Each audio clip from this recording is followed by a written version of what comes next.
Good afternoon, ladies and gentlemen. Welcome to the Salem Chamber Forum.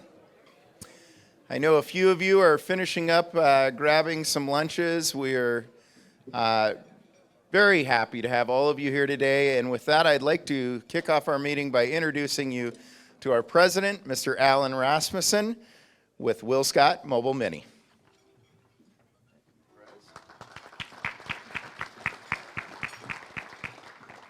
Well, good morning to our Salem Chamber membership. It's great to see all of you this morning as we gather to learn from those that are seeking to represent us in the Salem City Council and Mayor.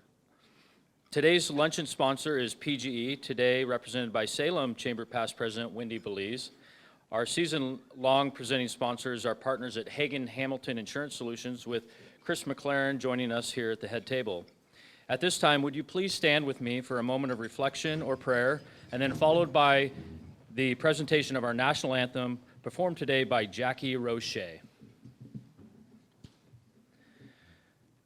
We take this moment to pray or reflect, each in our own way, on our lives and on this moment. We are thankful for the meal before us, for the hands that prepared it, and for those who serve it. We are grateful for this day, for its blessings, its opportunities, and even for its challenges.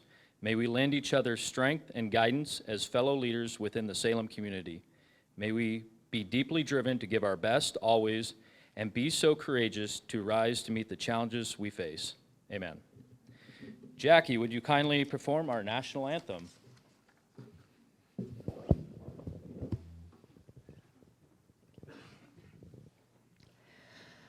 Oh, say, can you see by the dawn's early light what so proudly we hailed at the twilight's last gleaming, whose broad stripes and bright stars through the perilous fight o'er the ramparts we'd watched were so gallantly streaming, and the rocket's red glare, the bombs bursting in air, gave proof through the night that our flag was still there.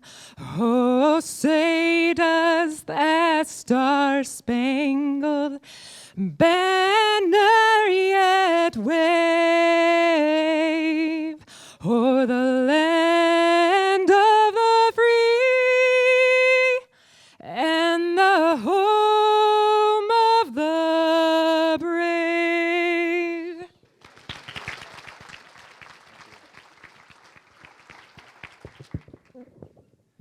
Well, thank you, Jackie, for presenting the national anthem this morning.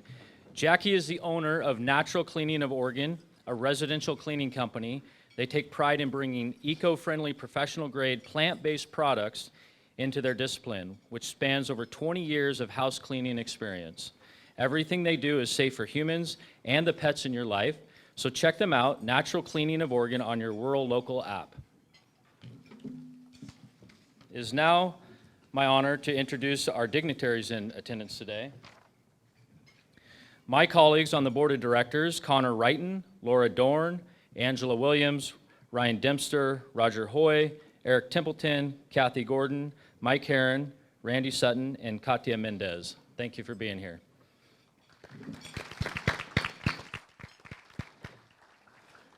And then our past presidents, Kurt Arthur, Brent DeHart, Wendy Belize, John Miller, and Kathy Gordon. Thank you. And then our elected officials, Paige Clarkson, Sarita Cross, Steve Horning, Deanna Gwynn, Danielle Bethel, and then those who are currently in office here at the head table with me. Thank you. It is a distinct honor to introduce our monthly sponsor today, as I had the opportunity to partner with Salem Chamber Past President Wendy Belize this prior year in the build-up to my year of presidential service. Wendy has long been involved in local politics, So it is quite fitting that she share the perspectives of PGE as a key employer and vital energy partner to the Salem area, small businesses and residents. Herself is a sitting city councilor in Aurora. Wendy understands the demands our candidates have placed on them when serving their constituents. For more than 130 years, PGE has found new and innovative ways to provide clean, reliable energy to fellow Oregonians. To share more about PGE's commitment to the Salem business community and why local elections matter, join me in welcoming to the podium Salem Chamber past president and PGE's local government affairs manager, Wendy Veliz.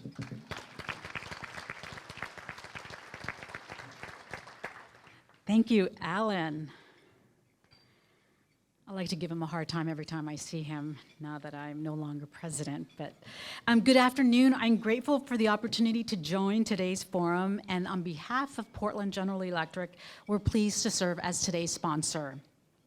And I also want to thank the Salem Chamber organization and the staff and the board of directors, as they've been an important partner to PGE for many years. I want to start with a very important announcement. And I need to clarify. I am not the fortunate Oregonian who struck the Powerball billion over the weekend. Although I was checking Sunday morning for sure. However, I do count myself incredibly fortunate and honored to have served on the Salem Chamber Board of Directors for numerous years, culminating in the privilege of presiding as president last year. At PGE, we have an unwavering commitment to our valued customers and the communities we proudly serve. Today, across our company, we are focused on seamlessly generating, transmitting, and delivering efficient, reliable, safe, and clean electricity. Because keeping the lights on when customers need it is our main priority. I'm grateful to be part of the PGE team, particularly because of the support extended to employees who dedicate their extra time to volunteer and serve. It is one of the reasons I can serve as a volunteer city councilor in the little town of Aurora. And I think when I was thinking about today's program and why I was so excited is what truly warms my heart about the program today. And that is that all the folks you hear from today have a dedication to helping make the Salem community better. And running for office is brave, speaking from experience. It is scary. And fundraising, I don't even want, that's a whole other story.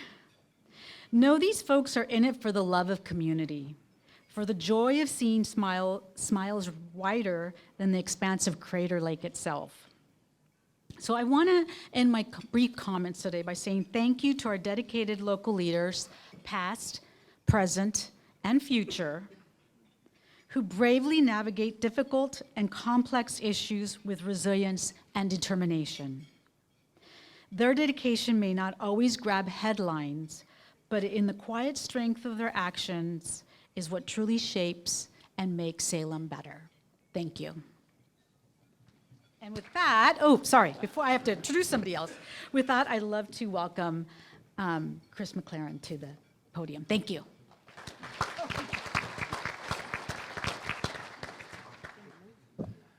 Thank you, Wendy. Hagen Hamilton is thrilled and grateful for the tremendous honor to be the sponsor of the Forum Lunch series this year.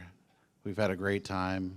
We've really enjoyed supporting all the effort that the Chamber has done to bring us some great events. So I'm really proud to be a part of Hagen Hamilton, who invests that time and money into helping the Salem Chamber do this. And thank you to all of you who are here to hear about what's going on and what kind of leaders we have here today to vote for. The spring reminds me so much of my father, and I think about him a lot this time of year, and for a number of different reasons.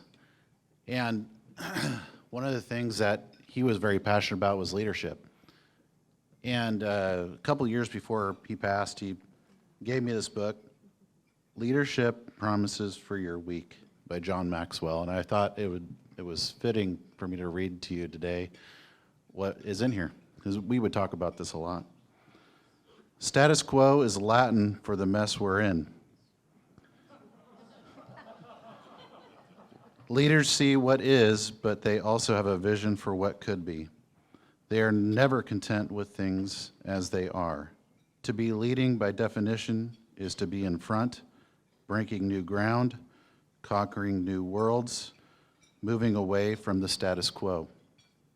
Dissatisfaction with the status quo does not mean having a negative attitude or grumbling. It has to do with a willingness to be different and to take risks. A person who refuses to risk change fails to grow. A leader who loves the status quo soon becomes a follower. Raymond Smith of the Bell Atlantic Corporation once remarked, "Administrators are easy to find and cheap to keep. Leaders, risk takers, are in very short supply, and ones with vision are pure gold." Risk seems dangerous to many people because they are more comfortable with the old problems versus what it takes to come up with new solutions. The difference is attitude. When you seek out potential leaders, seek people who seek solutions. Today's candidates forum is incredibly relevant to the business community in Salem. Those seeking to serve on Salem City Council will help chart the course for what our community looks like in years ahead. We are pleased to have each of our candidates in attendance for today's conversation. The format for today's conversation will be managed by Salem Chamber CEO Tom Hoffert. All candidates will be provided 1 minute for each of their portions of the dialogue. Candidates will have an opening statement, be asked a general citywide question, followed by a second ward-specific question. Candidates will then be allowed 2 questions of their opponent with time for rebuttal. Finally, candidates will have their closing remarks. My popcorn and soda awaits me at my seat. So join me in welcoming our facilitator, Tom Hoffert, to the podium.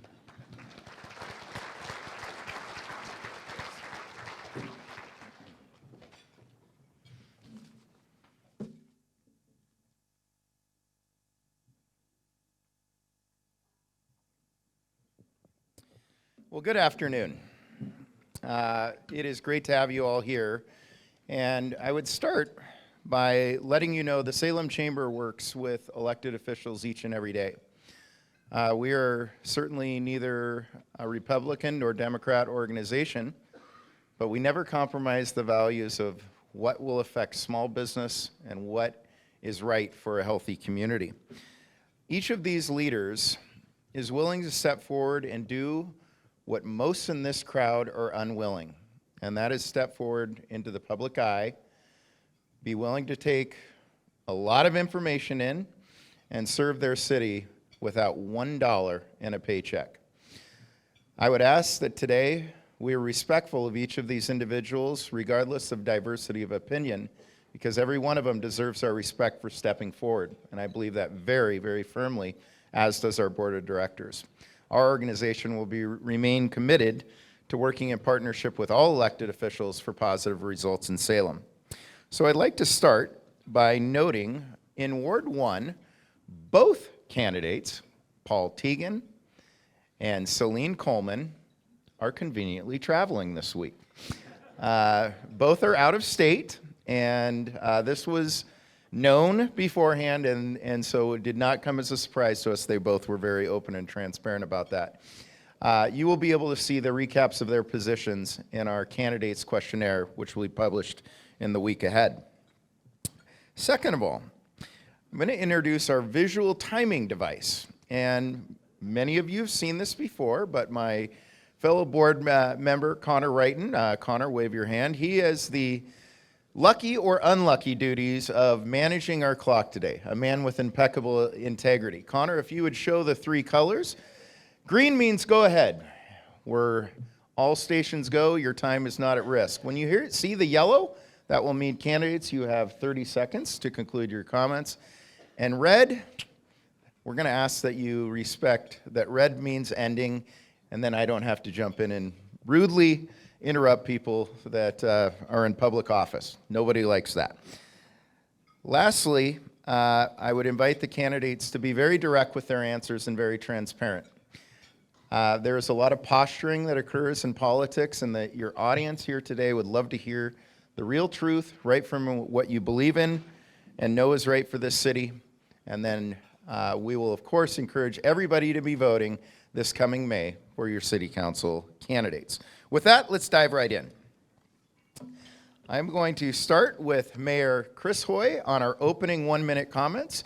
We'll then go to Councillor Julie Hoy, candidate for mayor, into Ward 3, 5, and then conclude in Ward 7 with opening remarks. With that, Mayor Hoy. Thank you, Tom. Do I need to pull this close? Yes, please pull the microphone close and lick it like a lollipop, she said. No.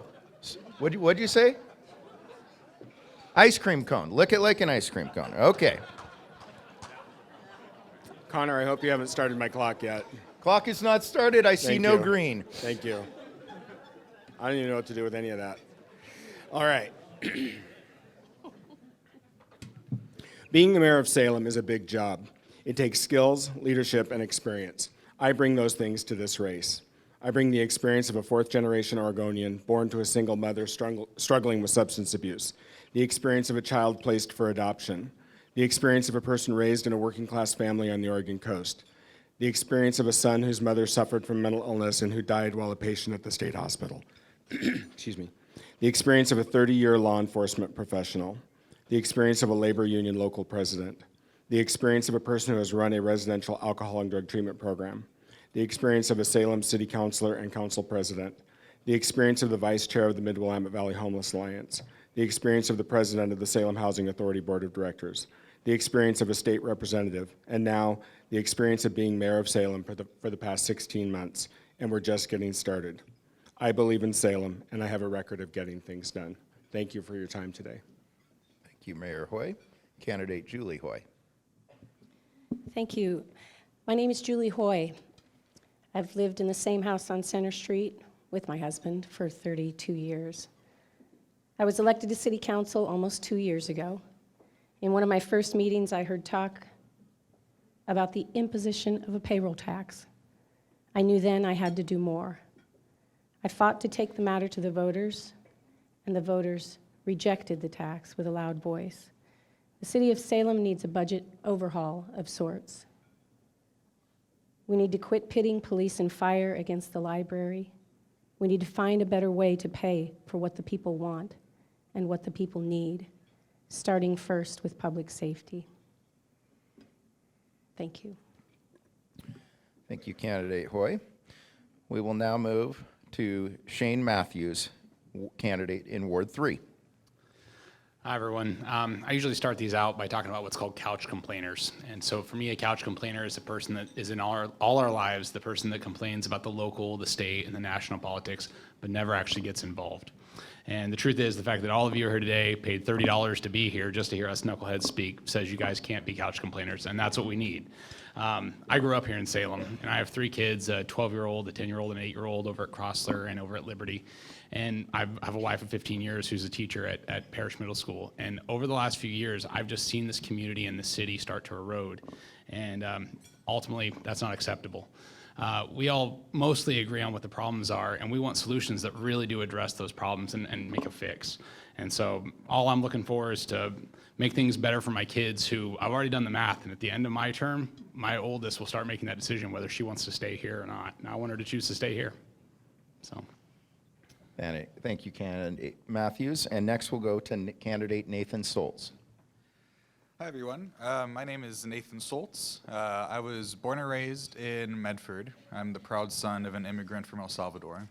I came to Salem straight out of high school in 2015, following an internship from my state senator from Medford, Dr. Alan Bates, who, when I was volunteering on his campaign my senior year of high school, said, "I don't know what you're doing after you graduate, but if you find your way in Salem, I'd love to have you as an intern." No one in my family had graduated college before. We didn't have a college fund. I knew that I would have to figure this out on my own, but I knew I couldn't pass up that offer. So I moved here to Salem Enrolled at Chemeketa, transferred to Wu, worked as many as 3 jobs at a time to pay my way through college. Became the first in my family to earn a 4-year degree, and kept working in the legislature, which is the career that I have now, serving as the Chief of Staff to Senator Lou Frederick. It's that experience and that commitment to civic service that I want to bring to City Hall. Thank you. Thank you, candidate Soltz. Next up, we will speak to Dr. Irvin Brown. Greetings, everyone. It is good to be in this space. I was born and raised in Louisiana, so I'm from down south. And when I think about being here in this city, for me, it's all about serving others. My parents taught us as siblings. I'm one of 7. We got any people out there that have large families besides mine? It's a lot of us. And sometimes you got to fight for what you need. And coming from a family of poverty, born and raised on a plantation, I understand what it takes to collaborate.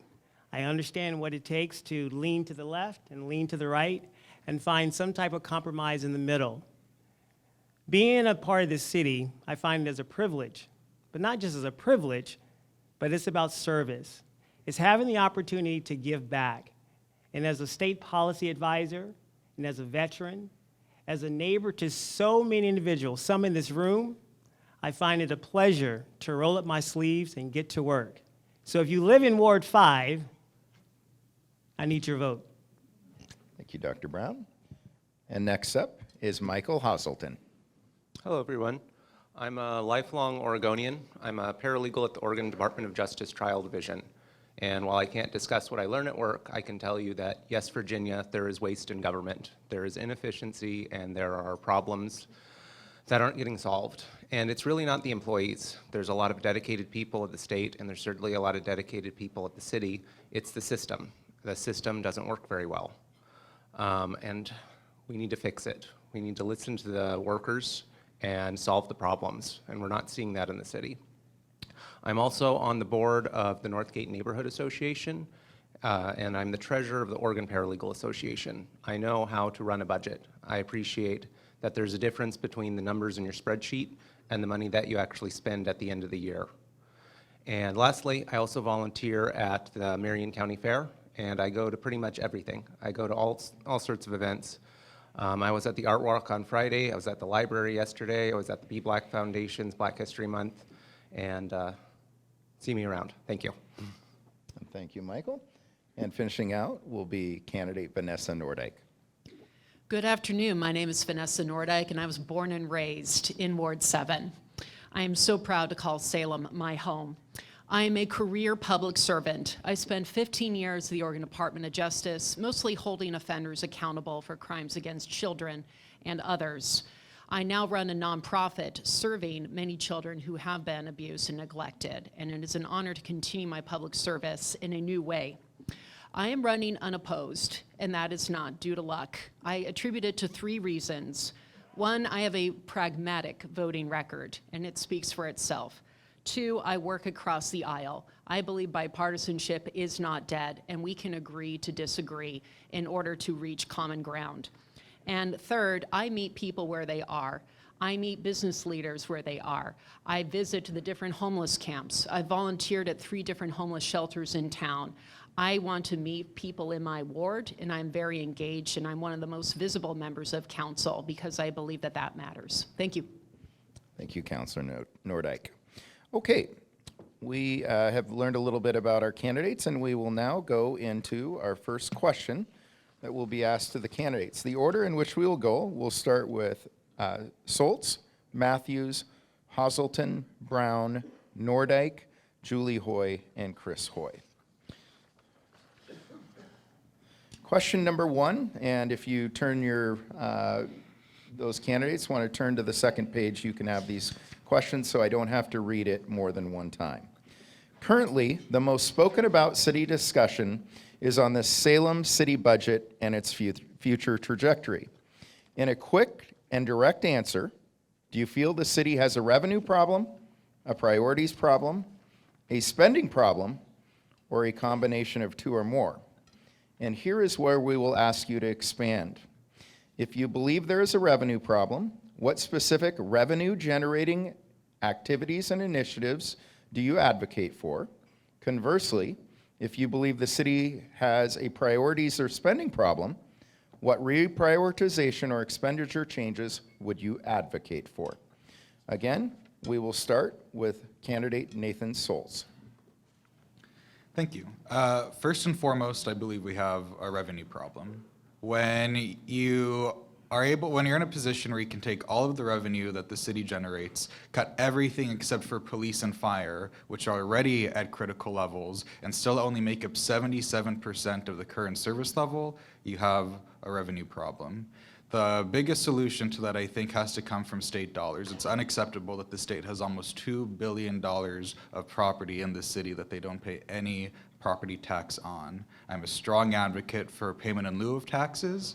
With 9 sessions working in the legislature, I know what it takes to pass this kind of hard policy and work with our partners to get good solutions for our local city. I believe in equitable solutions, and we have a revenue task force, and I think we owe them the respect to find out what it is that they're going to recommend. But looking at what the recommendations are, in addition to payment in lieu of taxes, I want to make sure that we're not burdening the same folks who are already the most burdened by our taxes. Thank you. Candidate Matthews. We have a measuring problem, and we don't know how to measure success well as Salem. So we continue to spend money on things that we want to talk about the efforts that we make. We want to talk about the feel-good things. But at the end, were we actually impactful? Did we actually succeed? A lot of people in here own businesses. If you're spending money and you're not making some sort of impact in your business with that money, you're not spending money wisely, right? Most of us get that return on ROI. And frankly, we don't do a good job as a city of doing that right now. So we need to remeasure what's impactful in the money we're spending. Right now, we're bleeding so much that we don't know exactly what kind of revenue we need at the end, if there's a revenue problem, if we really have this as an issue. So if we can stop some of the bleeding, then we can really measure what's actually needed. And through that, if revenue ends up being the solution, which I'm not saying that it for sure it is, because we can't say right now, if that ends up being the scenario, I think that what's deserved is transparent options that say exactly what that's going to, exactly what the outcome's going to be, and a measurable success level to say if your money was spent wisely or not. Thank you. Candidate Hasselton. Thank you. The problem is both. The revenue situation could be better, but taxes are not the answer. We are already one of the highest tax cities and one of the highest tax states in the country, and it makes it a very unattractive place to do business. What we need to do is bring in more businesses. One thing that I support very vocally is the Let's Casino project, which will bring in a $150 million investment into my ward, building a 4-star casino resort that will share 25% of the profits with the state and city. That alone could bring in millions of dollars in revenue. But it's also priorities. Something you don't hear very often is that the total revenue shortfall is 2% of our total expenses. If your business was 2% in expenses away from shutting the door, do you think you could tighten your belt? I know I would. We've all been in that situation. And instead, the city spends money on things like the Revenue Task Force. That's going to cost like $1 million. And what are we supposed to get out of it? Do we really think that people off the street are going to have new revenue solutions that the experts of the city don't know? Thank you, Candidate Hasselton. Next up, Candidate Brown.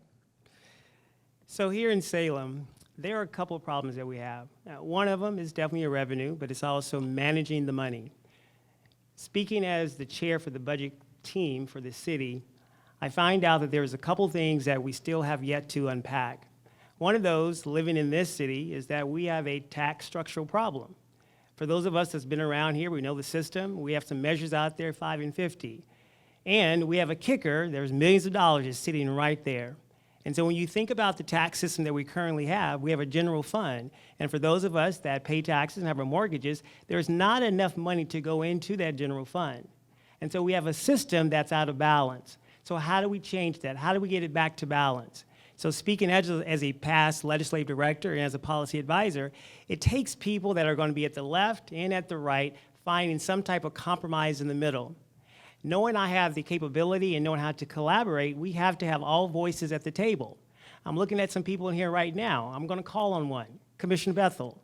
I think, for example, she's there. Thank you, we have to Candidate find Brown. a way to have a compromise. Pardon my interruption. It's all good. Councillor Nordyke. Councillor Nordyke. Thank you so much for the great question. So it's important to know the city has received a clean financial audit, and I want to make sure you all see that the math it pays off. But in terms of assessing revenue problems, what I can tell you is a city councilor the last several years, I get emails, text messages, phone calls on every conceivable platform from my residents who want more of everything. They want more homeless-related services. They want more shelters.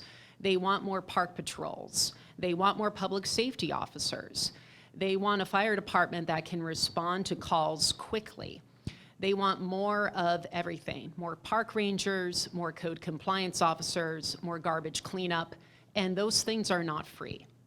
So I too am greatly in support of a payment in lieu and taxes option, and I look forward to seeing what other options the Revenue Task Force comes up with. And I look forward to working with all of my colleagues in the upcoming council. Thank you. Councillor Hoy. Thank you. Boy, I think about the payroll tax again. I think about the fact that the voters said no in a big way. And no sooner did they say no than the city decided they had to spend $220,000 to take it to a ballot in November, when I was told a year prior that they knew the voters wouldn't pass it. So wasted money. Immediately, when the tax failed, the city decided to spend $220,000 more on a revenue task force. We need to change the budget. We need to look at the budget before we reach out and take more money from anybody. Thank you. Mayor Hoy. Thank you. The city absolutely has a revenue problem. We have the same number of general fund employees that we had in this city in 2008 and 2009, and we've added the equivalent of the city of Woodburn to our population during that time. Our largest employer, the state of Oregon, doesn't provide any resources to the city in terms of tax payments, neither do our second or third largest employers. That's a problem. We need, there's not going to be one solution to this problem. It's going to be a series of solutions, one of which I hope will be a payment in lieu of taxes. I very much support the work of the Revenue Task Force, and I look forward to the recommendations that they bring to us. The thing that the Revenue Task Force is designed to do is not only just bring us new ideas, but also to bring the community along, bring us something that they believe the community will support. That's why it's a broad-based task force from all around the area, and we're hopeful that they will provide solutions that the community will be able to get behind for the services they demand. All right. Great job. Appreciate you all answering that. We will now get into a ward-specific question for those in wards 3, 5, and 7. In your conversations with shareholders and voters in your ward, what are the top issues residents and businesses wish to see addressed by Salem City Council? We will start with candidate Brown. One of the top things that in my ward that people are sharing with me, it's about their public safety. It's about being safe. And I have the privilege of doing some ride-alongs just this past week. I did a ride-along with Salem PD, I did a ride-along with the Marion County Sheriff, and last month I did a ride-along with the fire department. At 1 o'clock in the morning, if you have an emergency, who are you going to call? When you dial 911, you have an expectation that somebody is going to show up at your house. You're looking for a first responder. And I'm a firm believer that if we cut any more of those services, it's going to be life or death. You're probably thinking like, come on, Brown, be serious. I am being serious because public safety matters and we have to put it first. So that's what everyone in my ward is telling me. But it's not just Ward 5. The whole city is demanding that we have to put more time and energy and keep public safety at number one. Thank you, candidate Brown. Next will be candidate Hazelton. The thing I hear most in Ward 5 is that we feel ignored and disrespected. I have 2 neighbors who are on the Revenue Task Force, their focus group. What they told me is they weren't permitted to answer questions the way they wanted to. It was multiple choice, and they were told that their feedback was not in line with the options. I'm on my neighborhood association, and it took us a year and a half to get $10,000, which was already allocated, spent on speed bumps on my street and 2 others. There had been 4 car wrecks in less than 2 years on our street. Only one of them was a drunk driver because people just treated it as a convenient bypass. Meanwhile, South Salem is getting $1 million for a single stoplight. We need the council to engage more with North Salem. We are the poorest, lowest property value part of town, and we are neglected. I have 3 homeless shelters within 1.5 miles of my house, and that's policy. Thank you, candidate Hasselton. Councillor Nordyke. Thank you. So shareholders and voters in my ward, I would tell you they care about investments in our parks, our library, homeless services, affordable housing, and we have made some progress on affordable housing. I have voted to approve hundreds more units. In terms of homelessness, we have more than doubled the number of beds available in shelters, and those shelters are getting positive results. I, like my voters, believe firmly in workforce development for those of us who are in a shelter.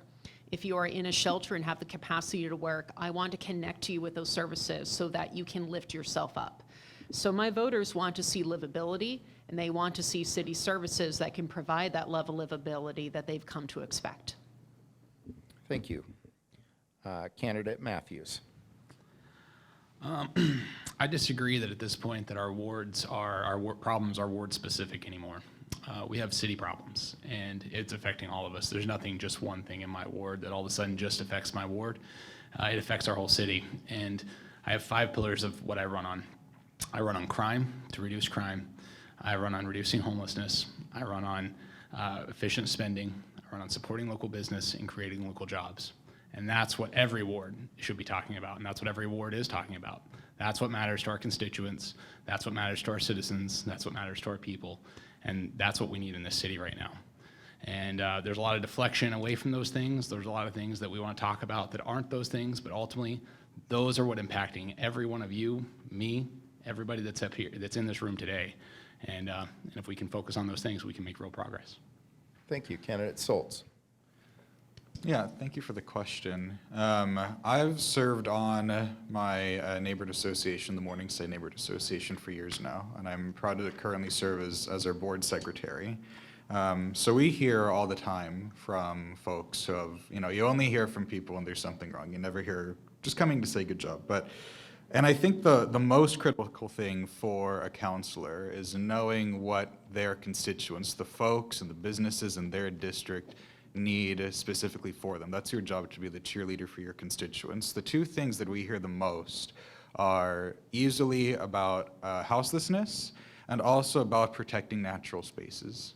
Whether that's in terms of making sure we have smart development and protecting our natural spaces to make sure that they're still available after developments occur, or just keeping them clean and making sure that we have safe spaces for our children and families to enjoy.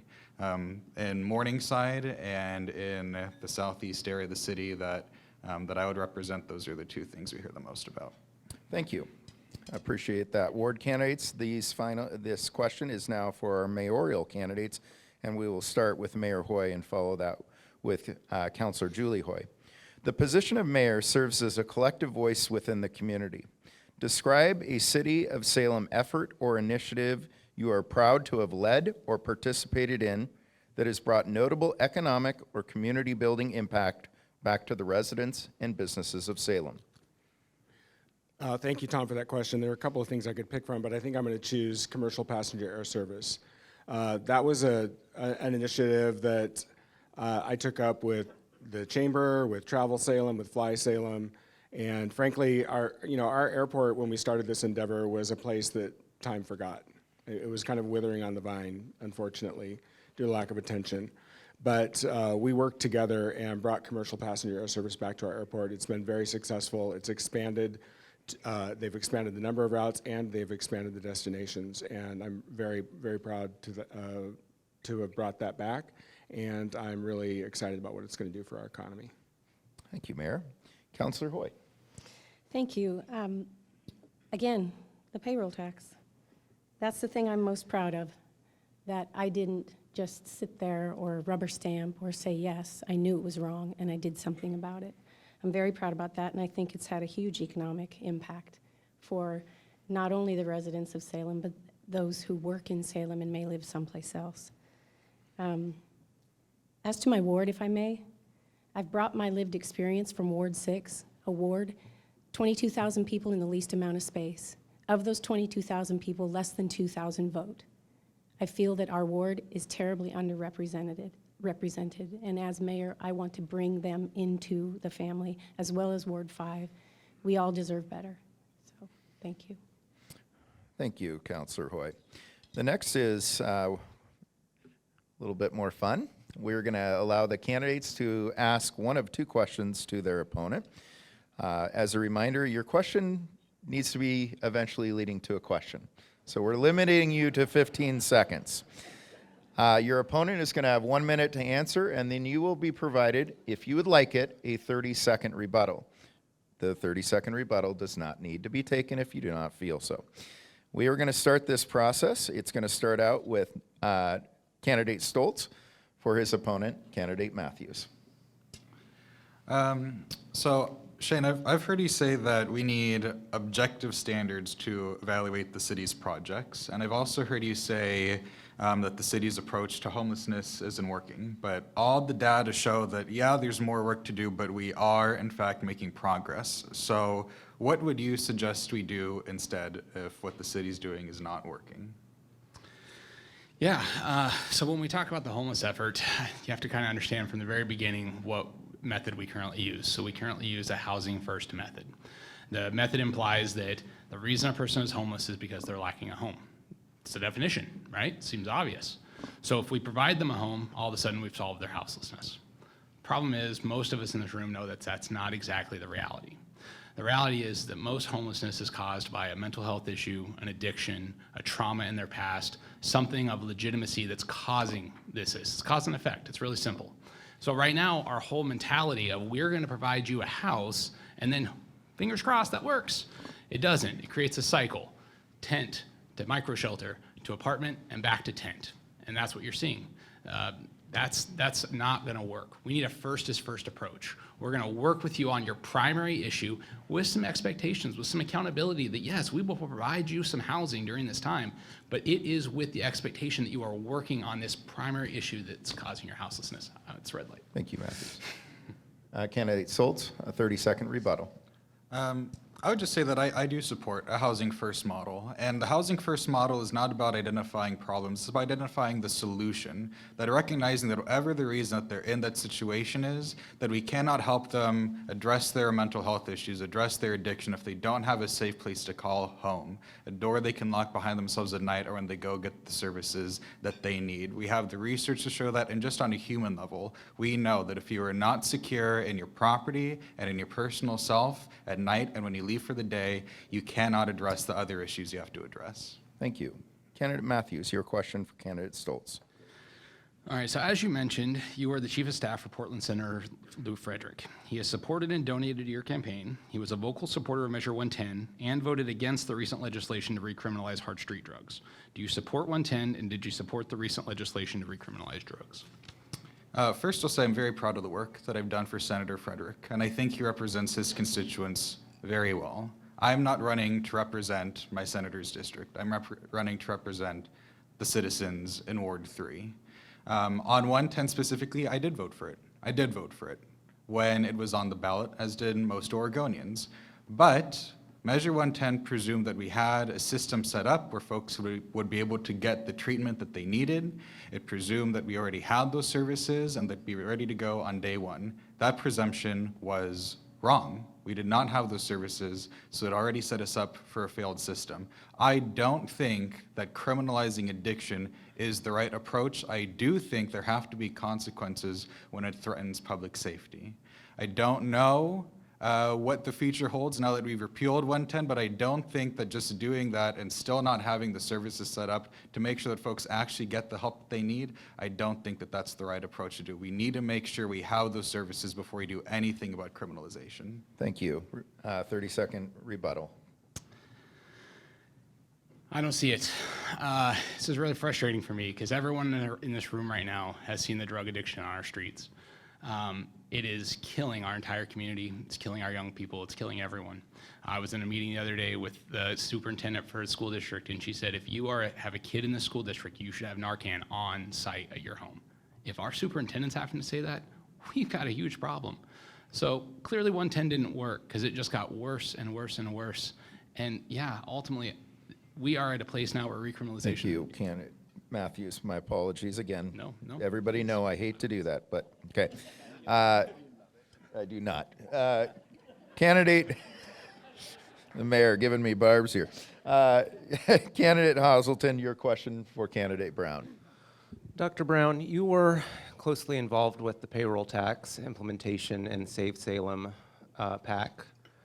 And workers in the city feel like they rejected it and they've been retaliated against by things like closing the library on Sundays.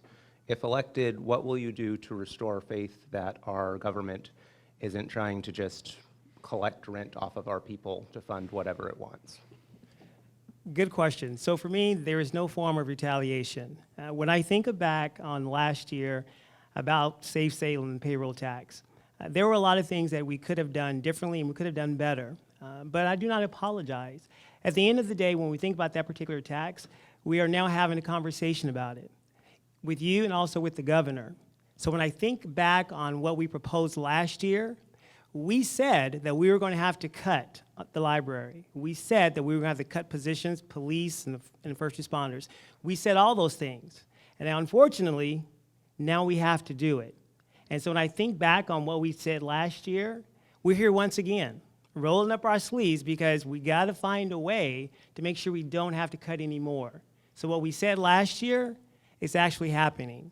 And so one of the things I want to continue to say is we got to have some form of compromise. We got to have our city councilors and the county commissioners in the same room finding ways to make it better, not just for Ward 5, but Thank for you, all of candidate Salem. Brown. Candidate Hazelton, 30-second rebuttal. I agree that things could have been done differently. In fact, I think pretty much every step of that process was done wrong. I've lived my whole life in Oregon, and I have never seen Oregonians vote down a tax increase in an off-year special election before, and we voted it down 82 to 18. It wasn't paired with any cost cutting. It was tried to be passed stealthily we ignored public comment from over 40 people who came to the council race, and the council didn't want to send it to the voters. Obviously it did, and we killed it. Thank you. Candidate Brown, your question for your opponent. So, Mr. Hazelton, you have mentioned that you want to bring a casino to Ward 5. And with the governor, who has already said no to that, county commissioners have already said no to that, can you share with us how you propose to bring a casino to Ward 5? Persuasion. It's a good argument. It's a good project for North Salem and for Oregon. The Siletz tribe is talking with the governor, and the governor is being more receptive than she was initially because they want to build it here because they live here. The president of the tribe lives here, and she cares about our neighborhood. She wants to bring in 2,400 jobs. She wants to bring in millions of dollars to a city that is deprived of money and a state that has concerns about funding schools with the lottery revenue. It will transform a part of town that has not seen any major investments in probably the last 20 years. We will never get a $150 million project like this again. But if we do get it, we might get a lot of $10 million projects because success follows success. And businesses will want to set up shop next to a casino that brings in tens of thousands of people every week. Thank you. You might note that since Councilor Nordyke does not have an opponent, she doesn't get to participate in this round. That is your reward for making sure you don't have an opponent. It's just as simple as that. With that, I will turn over the question to Mayor Chris Hoy for his opponent, Councilor Hoy. Thank you, Tom. Julie, you've said that the city doesn't have a revenue problem, we have a priorities problem. You've said you want to hold public safety harmless in the budgeting process. And you said previously we could close the library and let people read to one another. And now you've said you don't want to close the library. Which is it? I don't want to, am I on? I don't want to close the library. I want to find a better way to pay for it. Mayor Hoy, 30 seconds to rebuttal. But you can't, there is no better way to pay for it given the current revenue. That's just the reality. There is not enough money to pay for all of the services that we want within the current revenue. That there isn't funding available to do all of those things. You have to choose. Okay. Councillor Hoy, your question for Mayor Hoy. On March 25th, the state librarian waited for hours to testify in support of the library. She brought an idea, a possibility, a potential source of revenue to support it. She called it a special library district and offered the state's help in pursuing such a thing. Your response to her was, I look forward to speaking with you about payment in lieu of taxes so we can recover the $7.5 million of property taxes you don't pay every year. My question for you is this. Should you be so publicly dismissive when a person has sacrificed a great deal of time to testify before council? Thank you for the question. I didn't think I was being dismissive. I was wanting to elevate the conversation about the fact that our largest employer doesn't pay us a dime in support of the services that we provide every day. When the Capitol was breached, those were Salem police officers that were sprayed in the face with bear spray. The state hasn't paid a dime to help us provide that service. When we respond to the state hospital or one of the prisons with our fire department, that's on your backs, not the state's. And I wanted to make sure that she understood that the conversation about payment in lieu of taxes was important. I'm sure that the library district is a potential that the Revenue Task Force is considering, and when they do, we'll take a look at it. Councillor Hoy, a rebuttal. My only rebuttal would be, I look forward to talking with her because it seemed a very sincere offer, and I want to pursue that. We'll now go in reverse order, and that places us right back to you. Councillor Hoy, a question for Mayor Hoy. Yes, Mayor Hoy, how do we go about changing the city budget and prioritizing public safety first? How do we do that? You introduce a motion at the budget committee that says just that. And then you find 9 additional people because you need a majority on the budget committee. You find 9 people who agree with you to get a majority, and then you make that, you get that motion passed at the budget committee. Councillor Hoy, a rebuttal. I look forward to the next budget committee meeting. Let me know if there's anything else you want to know about the process. I'll be happy to explain it. Is that a rebuttal opportunity? Hold on. Okay, let's, yes, I will provide you a rebuttal to the rebuttal. All the rest of you do not get these privileges. I don't know why, blame me. I don't need to say a thing. Okay. Mayor Hoy, your question for Councillor Hoy. Thank you. I asked you at the last chamber event what your plan was to address homelessness differently than we have since 2017. Our progress has earned statewide recognition. What are you going to do differently that won't reverse 6 years of progress?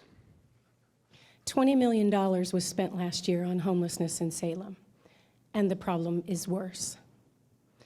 There's no requirement for ROI from the nonprofits that are receiving millions and millions of dollars to address this issue. We need accountability for the money that's being spent, and we need to work in cooperation with the county in order to serve the people where their needs are, and that is, I believe, in addiction primarily and mental health services. We cannot lift this alone as a city. We need the county's help. Thank you. Mayor Hoy, your rebuttal. I don't have one. Thank you, sir. We will now move to Candidate Brown. Question for Candidate Hazelton. This is the last question, right? It is. So, Mr. Hazelton, my question is this. On your website, you talk about balancing the budget, and it also reads, I do not want to cut any jobs. You want to make them redundant. What would be the point in making jobs redundant if not to cut jobs? People retire. People get other jobs. There's a natural rate of attrition at any workplace. And budget cycles are slow, and it takes time to make changes and implement them.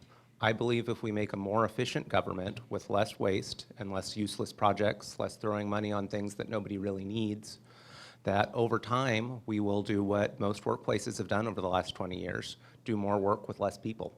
American workers are the most productive in the world, and we should all be very proud of that. We've got a lot of dedicated civil servants who want to do their jobs better, and we need to provide them with the opportunity to do that by having effective management. Dr. Brown, a rebuttal? In effective management, I believe it's a plus. And speaking as the chair of the budget committee, if there were some things that you had to cut from the general fund, what would that be? Actually, we just have time for a rebuttal on that. I need to ask that that question is not answered at this point, and I apologize. Pardon me, Candidate Hazelton, your question for Candidate Brown. My question is about public safety. Probably one of the few things we agree on is that police are a priority. And what I'm told by our officers is that they routinely work 10 to 20 hours of overtime a week. With 200 sworn officers, that's what, like 2,000 hours of overtime each week. How do you justify cutting unfilled police positions when those would cut down on attrition and overtime? And just for the record, I am not the incumbent for Ward 5. And so when it comes time to voting for that, that would have been Councilor Gonzalez. But if I were in that position, one of the things that I'm not in favor of cutting any of our public safety positions, especially relates to our first responders. Being someone that was out on a 24-hour shift this past Friday, I saw people that had OD'd on the streets. I was right there when the police officer and the first responder had to bring someone back to life. I was right there when that person in the park who got shot last week in West Salem, I was there. So when I think back about doing the work, I am all about rolling up my sleeves and doing the work to make sure we do not have to cut any of those positions to keep our city safe. So I'm for it. Rebuttal? I decline, thank you. Okay. Candidate Matthews, your question for Candidate Soltz. You're endorsed by the OLCV. A group has been a big advocate for eliminating natural gas. Do you share the same goal of eliminating natural gas here in Salem? I'm proud of the work that the OLCV has done to protect our environment, including in Salem. It doesn't mean I'm going to agree with them on everything. This is an issue where I don't. We need to make sure that we have affordable energy to all residents in Salem, affordable, safe energy to all residents in Salem. As that includes natural gas, and most of the natural gas homes in Salem are in the lower income neighborhoods. We need to make sure that they're getting the same resources and the same benefits that folks who are on all electric do. Of course, natural gas also has the benefits of being available when there's a power outage. And we need to make sure that if folks are going to be transitioning to electric, and if that's the way that the policy is moving, then we need to make sure they're ready for that too. But it's a holistic approach. We need to make sure that we are protecting our environment at the same time we're making sure that folks who are economically disadvantaged are not having to have the burden put on them even more. And Candidate Soltz, your question for Candidate Matthews. Shane gets a... Oh, pardon me. Matthews, yes, pardon me. Ditto. Okay. Thank you. Now we will take that question. Yeah. The most important thing that a city councilor can do is understand the issues facing their constituents and their ward and knowing what it takes to do to advocate for them. So what has your prior experience been doing this work, and how will that bring you to being ready on day one in City Hall? Yeah, so I'm not a politician. This is not somewhere I'd ever thought I'd be. I mean, even a year and a half ago, I would have never told you I was going to be here. This is not fun. But there are certain things in my life that I just believe have set me up better than I would have ever guessed for this sort of position. One of them, I sit on a citizen review board. It's basically where you evaluate DHS, right? So once a month I sit and I read through DHS cases, all the terrible things, and then I get to sit and ask DHS questions and ask parents questions and kind of determine whether or not DHS did what they were supposed to or what they didn't. It's helped me to be in a position of authority that I can say when a state agency is doing something right, when a governmental agency is doing something right, and when they're not. And in line with that, I'm now a realtor, but prior to this, I worked at the hospital and I worked for the community benefit. And as part of that, it was all about going out into the community, figuring out what our priorities were going to be as a hospital for the next 4 years and how we were going to kind of move that direction and then presenting that. So listening to the community, figuring out where our issues are, that is my background. Thank you.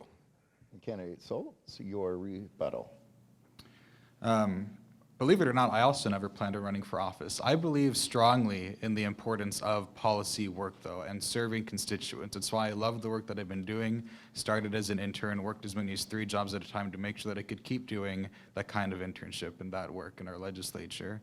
I've served on the board of our neighborhood association. I have the experience that it's needed to make sure that when folks come to you with a problem, whether or not you're able to solve it, first identifying that, and then just not being able to tell them, oh, sorry, that's not really something I can do, but actually being their advocate. Thank you, Candidate Schultz. We will now go into our closing remarks. Each candidate will have 1 minute to conclude their presentation in front of you, and we will start with Councillor Nordyke. Thank you, Tom, and thank you for the opportunity to be here. We all know that the payroll tax was a huge breach of trust, and it will take years for city leadership to regain the trust of its citizenry. I pledge to work with everyone who is elected to council. And let me tell you what leadership means to me. Leaders listen, leaders welcome different points of view, and leaders treat their colleagues with respect. Thank you. Thank you, Councillor Nordyke. Next will be Candidate Schultz. Like I said, I've been doing policy work for a long time. I've been even civically engaged before that, since I was 15.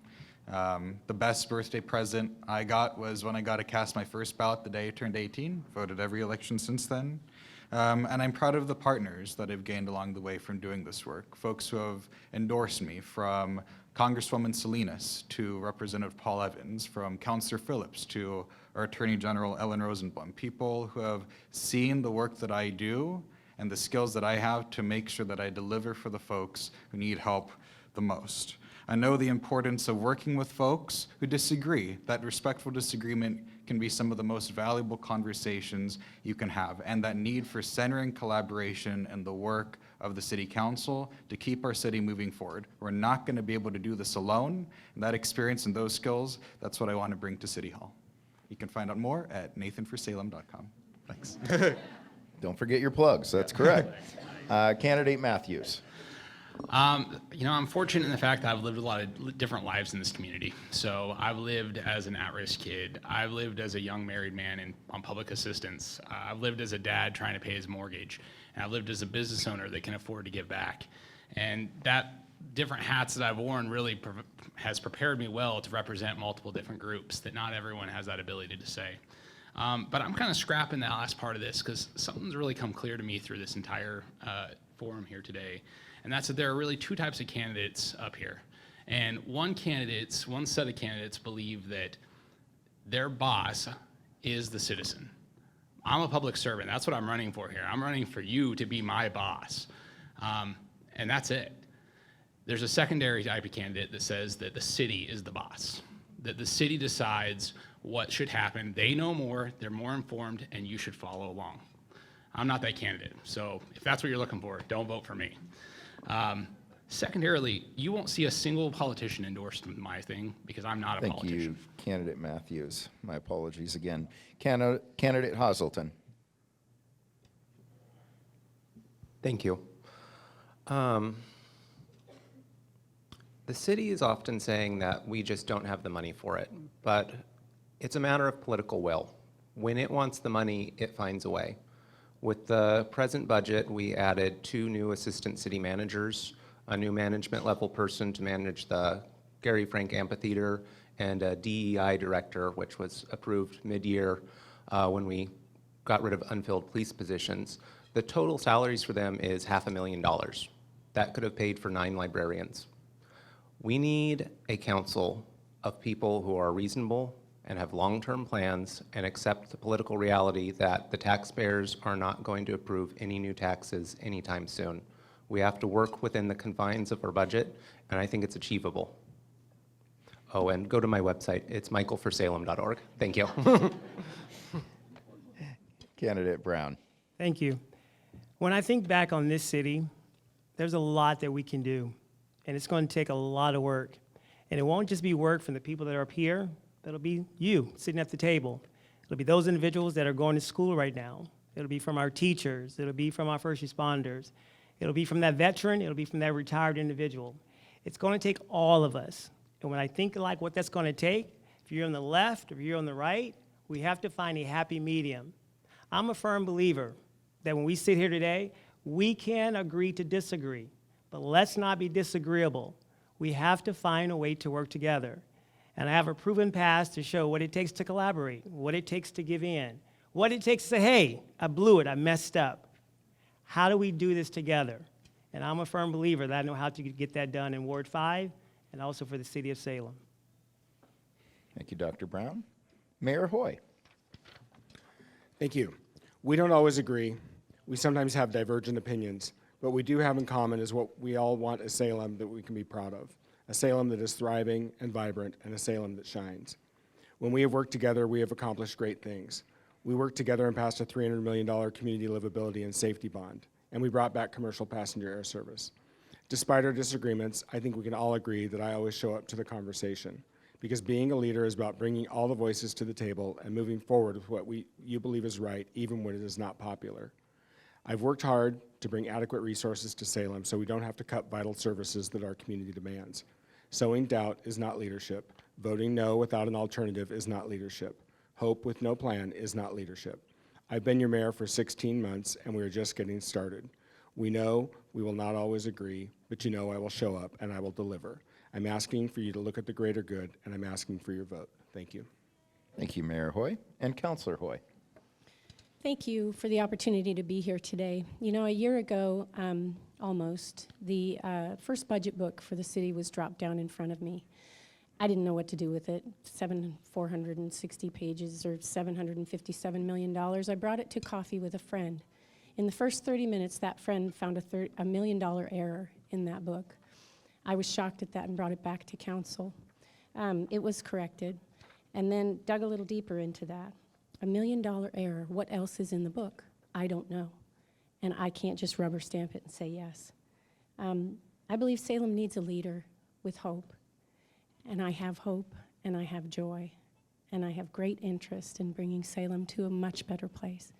We can all get together and get a lot done and serve the people where they want to be served. So thank you. Ladies and gentlemen, would you help me thank our city council candidates for their time today?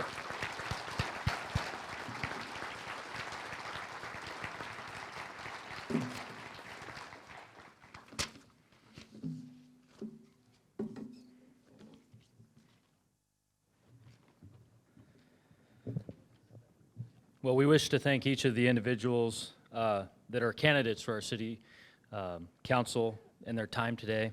Your appearance assures us that you understand the importance of Salem's business community. The Salem Chamber is committed to partnering with each of you in sharing the needs and voices of the business owners and the employees across our city. I want to say thank you to Jackie Roche from Natural Cleaning of Oregon for beautifully presenting the national anthem today.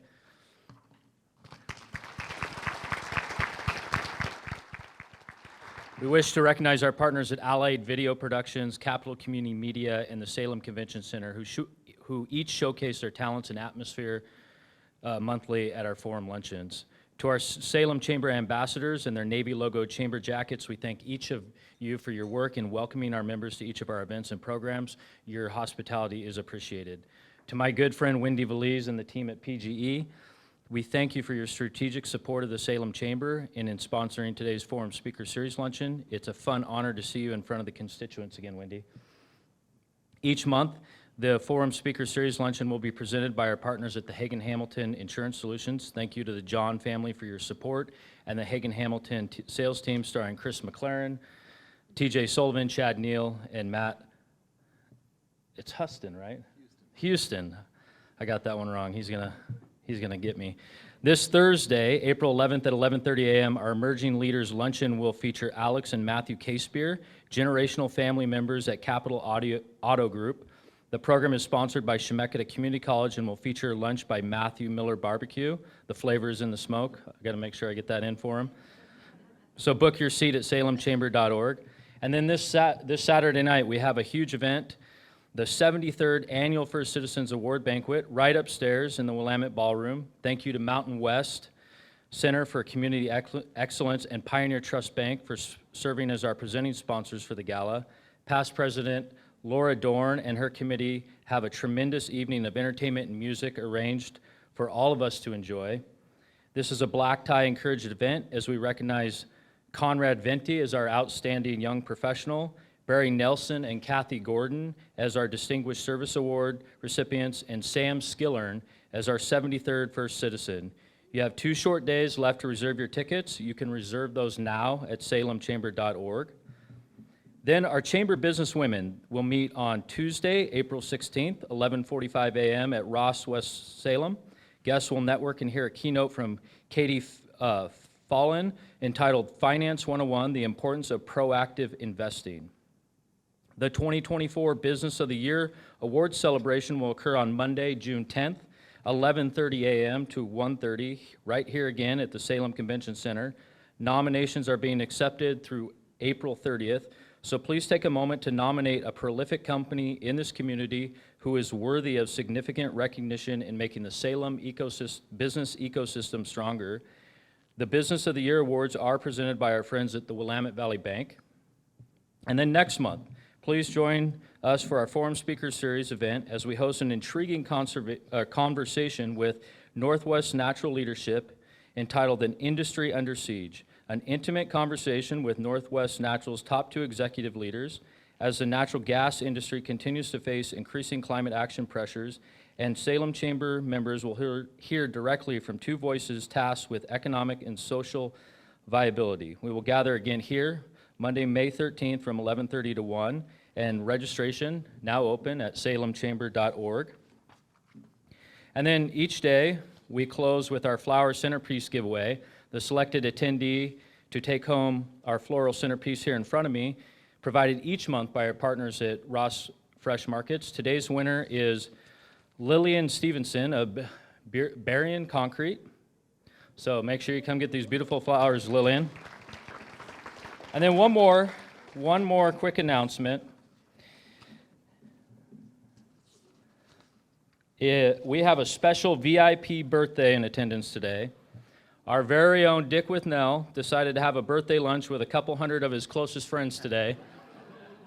Dick, let's provide you with a collective birthday wish. I don't sing, but I'm going to do this. Here we go. So join me. I don't want to be the only one singing.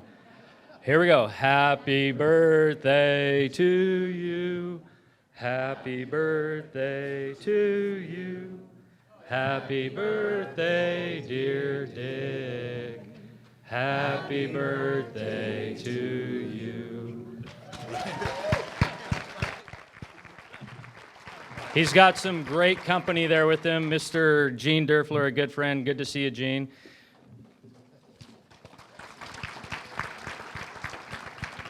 So with that, appreciate everyone's attendance today. Thank you for being here, and have a great afternoon.